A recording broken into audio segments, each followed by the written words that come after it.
القصة تقول، الرواية تقول أن عبد سيق إلى النار، طلع حكمه إلى النار، يعني انتهت كل الوسائل المرجوة إليه، طلع القرار إلى النار.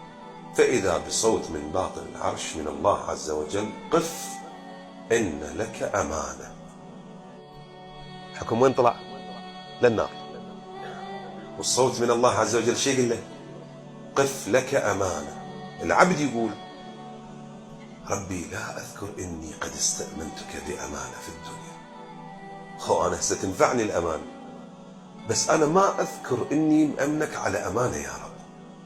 فيقول الله عز وجل: نعم لك أمانة.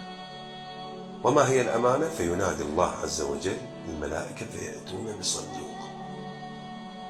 الصندوق فيه قطعة من حرير أحمر معقودة، يعني مشدودة، داخلها حرير أخضر معقود مشدود. فيفتح الحرير الأول ثم الثاني، فإذا بدرة تضيء لأهل المحشر كما يضيء الكوكب الدري لأهل الدنيا.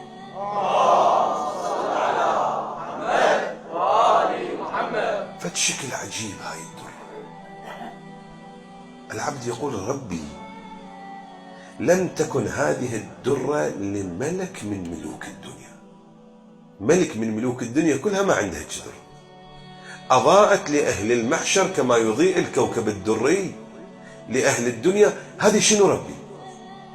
شو يركزوا وياي؟ أرجوكم بحق الحسين، أنتم مجتمع نوعي وأنا هواي أحترم هذا المجتمع.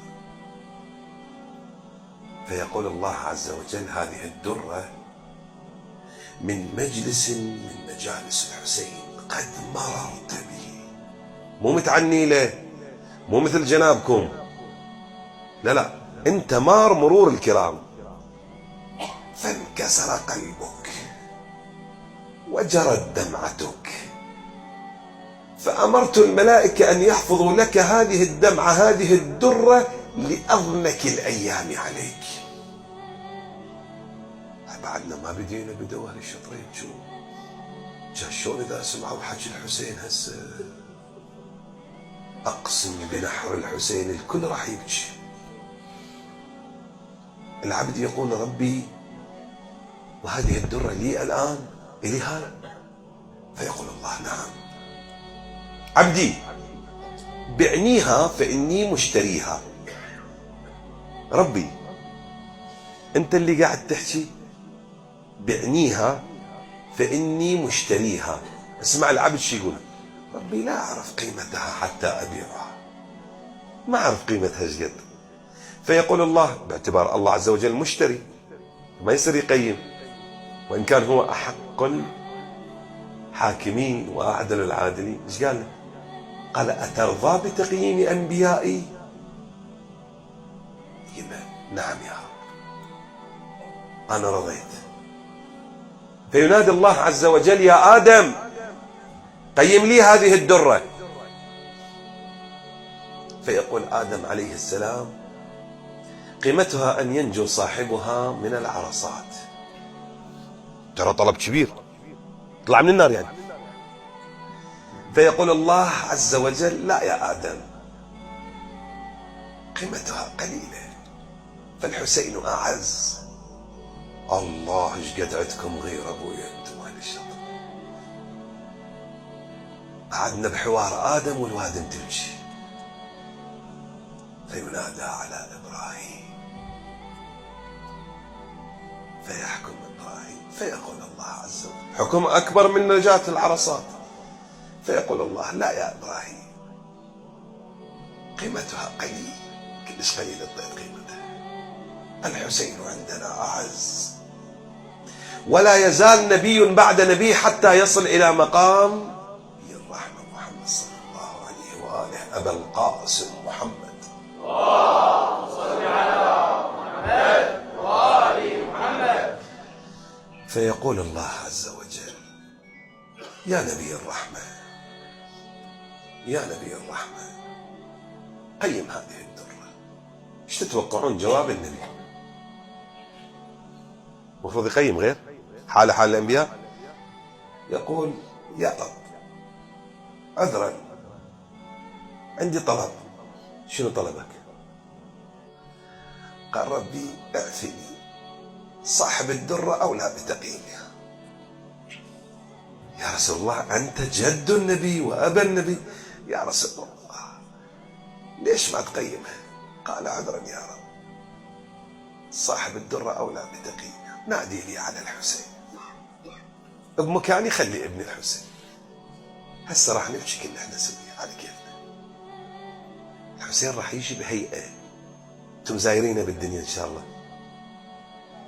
ماكلين من زاده ان شاء الله. يعني بينكم وبين الحسين اكو زاد وملح؟ خوش احلفكم بالزاد والملح. راح ينادي رب العالمين يا حسين قيم لنا الدرة. شوف الحسين شلون راح يجي، فيأتي الحسين جثة بلا راس. ما انا اعرفهم اهل الشطرة خوش اوقات. انا بالمجلس السابق قلت الله يشهد 1000 هنيالة اللي يقرا لكم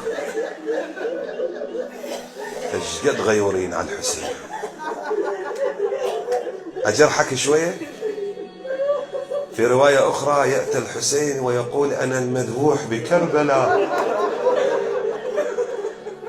اقول لك بعد عباره، انا مسلوب العمامه والرداء.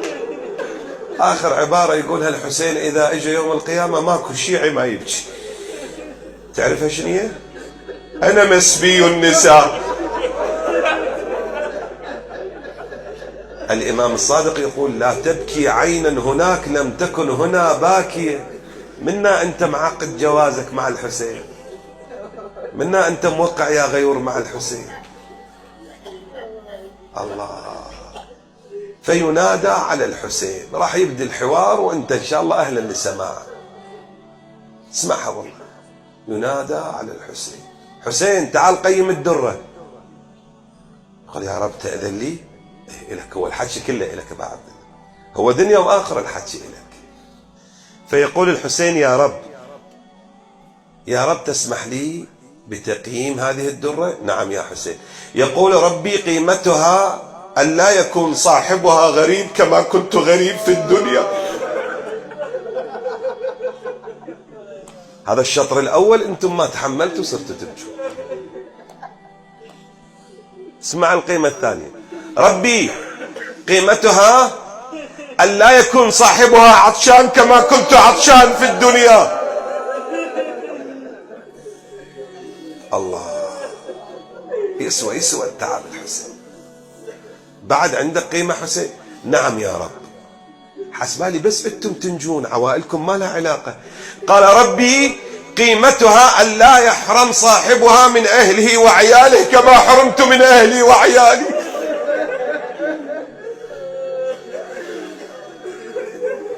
شلون كلمات من الحسين. أكمل بعد القيام. ربي تفضل حسين. ربي أن أخذ صاحبها وأسقيه من الحوض بيدي. حبيبي سيدي حسين أنا أريد أسألك، أنت أخوك الحسن المجتبى ساقي على الحوض، خلي أخوك يسقي. قال لا يا رب، هذا مرعوب طلع حكمه إلى النار، أنا أسقي بيدي. اقرأوا رواية الحيوان، هي 16 صفحة عن كرم الحسين يفتقد من كتبت له. اسمع، بعد سقيته يا حسين كافي؟ لا يا ربي أجيزه بيدي على الصراط. سيدي يا حسين أبوك يخلص الناس على الصراط. لا لا لا، حسين يريد بيده، يريد يأمن عليك. دخيلك يا سيدي حسين، زحمك هذا اللي مكتوب للنار، كافي يا سيدي. قال ربي أن أدخله الجنة بيدي. شنو يا أخي؟